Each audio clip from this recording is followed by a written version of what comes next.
Hey YouTube, Shukun Shinobi here with a review of the D-Arts Omegamon. I might kind of keep calling him Omnimon because I'm used to the dub terms. So, don't yell at me, don't hate me. That's what I'm sticking to. I might alternate, I don't really know what I'm doing. Whatever comes out of my mouth is what I'm saying. So anyway, we got D-Arts, Omegamon, picture of the figure right here, with Royal Knights right there. Digimon Adventure. Yep, Digimon Adventure logo right here. Omegamon, and then D-Arts Omegamon in Kana down here. You can revive impressive scene with a lot of joints and ultimate modeling! Exclamation point. So I'm glad they kept that English phrase. That's fun. Really nice gold, chromed, not chromed, but you know what I mean, foil letters right there. Really nice banner art of Omnimon down here, which is really nice. Omegamon in white. Up here is pretty cool too. It's like a sketch design done in colored pencils, maybe? I don't know. It's probably just a Photoshop filter, but whatever. Gold up here, info on the side. On the back, we've got Omnimon right here. Bunch of things showing off details down the corner here.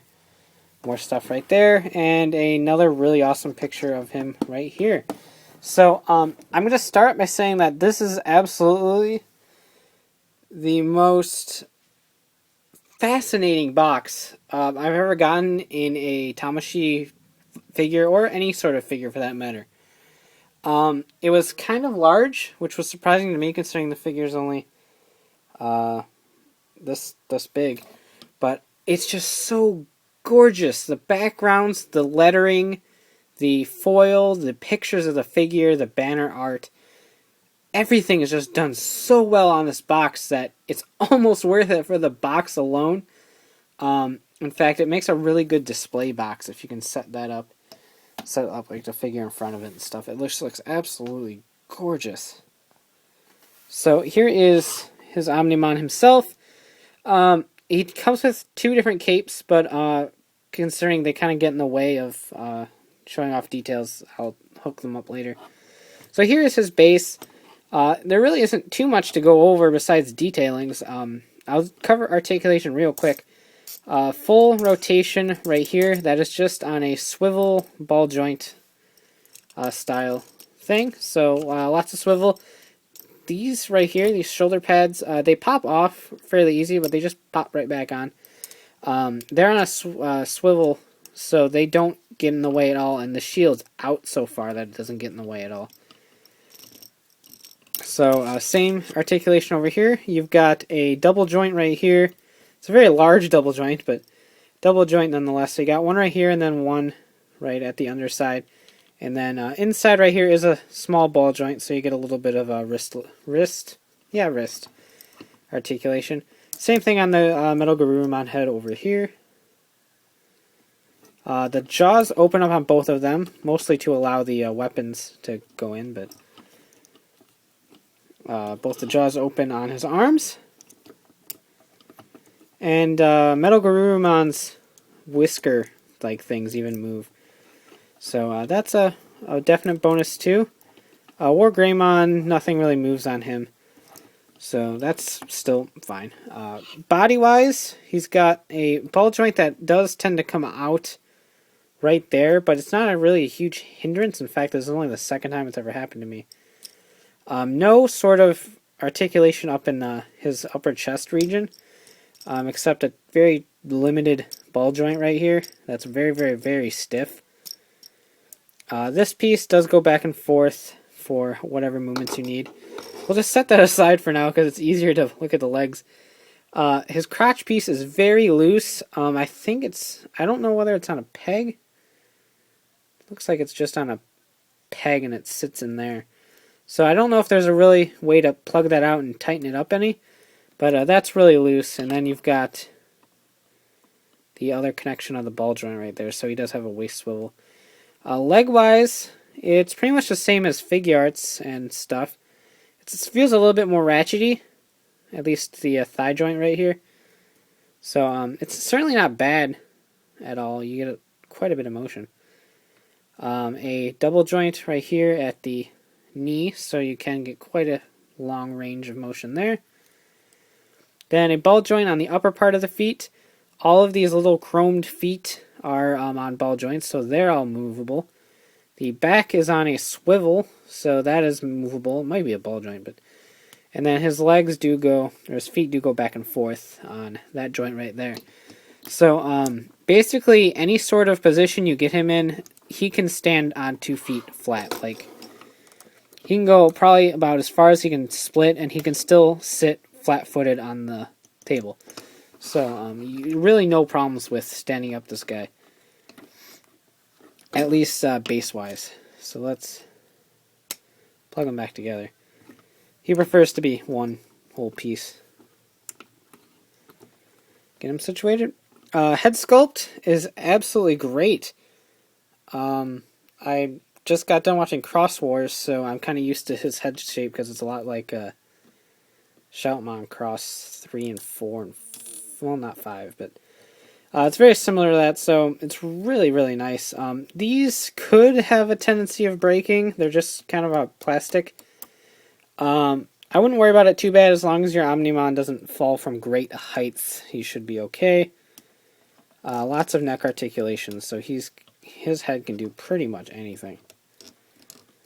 And then the body is really nice too. The red jewel surrounded by a nice silvery chrome plastic, so really, really nice. And then the back here is just kind of plain. There's really nothing you can do about that because that's what it's supposed to be.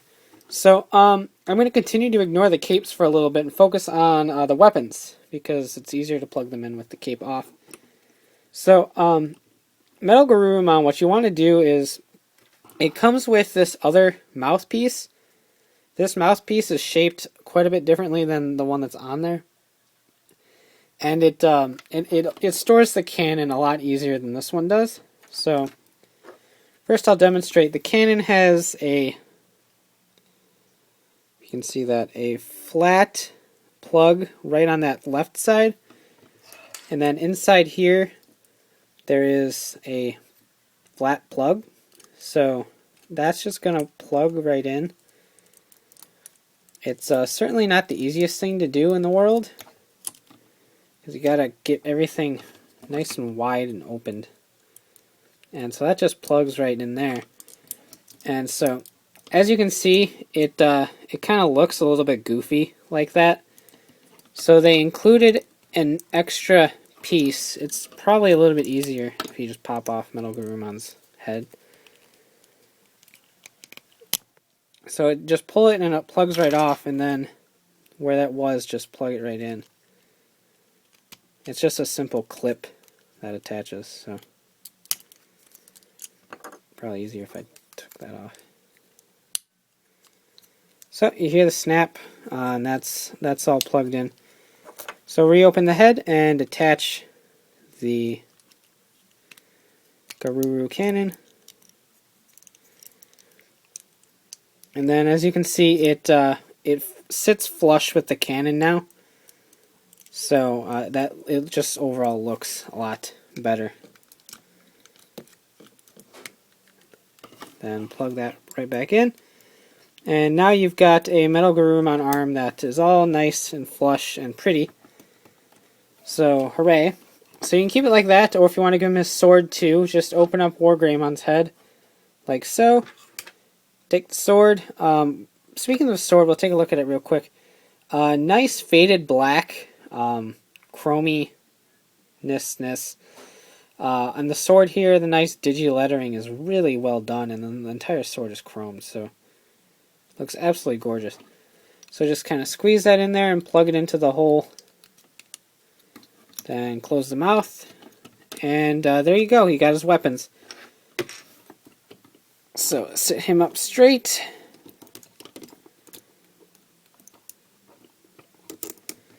So kind of get him in a cannon firing pose, and then he's got the sword being all epic. So he looks really nice. I love him. I really, really, really do. So speaking of the cape pieces, he comes with two capes. This cape is a flat cape divided into 3 sections that just go at this joint right here. And they just kind of flap about. So to get that on, you just plug it right into the joint back here. And then you can pose the cape pieces however you want. I don't have too much of a problem with this one being balanced myself. But it does make them a little bit back heavy, but the cape's so long that it does touch the ground. So it shouldn't really hinder yourself too much.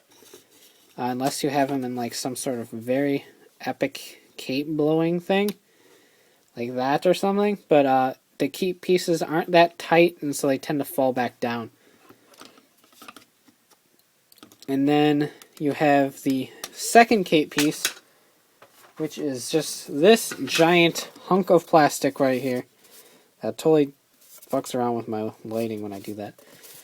This piece just plugs right in, once again. And this is a cape piece that's completely stuck. Again, it makes them back heavy and side heavy for that matter. But it shouldn't be too much of a problem because it does sit right on the ground. You're going to have more of a problem with him leaning to the right than anything else.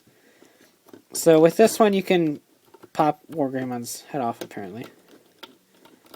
So you can go about as far back as you can with that. Then kind of go like that or something, so he's flinging his cape, and then you've got the cannon. So something like that. That's really cool. Again, some posing issues with the whole weight distribution thing. But the fact that it's a nice one solid piece is a definite plus compared to the other cape component. So to get that off, you just pull really hard. It's not the easiest thing to do. Particularly as it feels like you're breaking it. But he's going to look demonic for a second. He comes with a stand. It's not a Tamashii stage, rather. Basically, it's just this really long cylinder piece right here. And then you take this rod, just plug it into the bottom. And then take this piece and plug it in on top. And then he's just got a clip. And it's just supposed to clip into his body. Like so, just kind of clip into his body. I honestly don't particularly feel like it really helps that much. It's really loose. It doesn't stay in the base at all. Can't really particularly see what I'm doing. It doesn't really particularly stay in the base at all. And then this piece slides up and down. It doesn't clip anywhere solid. And it really just doesn't particularly help with posing because it's just a stick. It doesn't bend anywhere to give you any sort of dynamic poses. The one thing I do want to point out is the fact that it is just the normal plug of a Tamashii stage. The, hexagon kind of shape. So if you have Tamashii stages lying around, you can use those to give it a more dynamic stage. So that's nice that it did come with a nice large base, but this piece is pretty much pointless. It's not going to help you at all. So thoughts on the figure overall while I kind of get it in a nice pose. Really awesome. If you're a fan of Digimon, particularly Season 1 when this occurred, I get it. It's really pricey. I managed to score this off Mandarake. Shibuya store, maybe? I don't particularly remember which one it was. Nakano. For $2,500, and considering his normal retail price is pretty close to $5,000. I think the Ami price is $4,075, maybe. I'll link to the Ami page since most people tend to buy from there. They still got them in stock too, so that's a plus. I highly recommend it. It's kind of an awkward figure at first because of how spindly he is. But I just can't help but love it. I've always loved Omnimon. He was always one of my favorite Digimon because he was a combination of two of my favorite Digimon. So, I honestly just can't recommend this figure enough. The cape pieces are great. He's painted great. The chrome is where it should be. The weapons look great. Everything is just phenomenal. The joints are tight, at least on mine. The box is so gorgeous that you just can't throw it away. It's so beautiful. And it's a huge step up from WarGreymon. I liked WarGreymon despite my shoulder being like broken. So I was kind of hesitant on the Omnimon considering the price tag, but really glad I ended up picking it up for what I did. I can honestly recommend it at AmiAmi's 4,000 yen price tag too. So he's that good of a figure, I think. So fan of Digimon, definitely recommended. Casual fans still recommended. It's a fantastic figure. You shouldn't be disappointed. So you can check out a written review at ridersrangersrambles.com, bringing the latest Toku news in the craziest way possible. So take care and have a great one. Bye.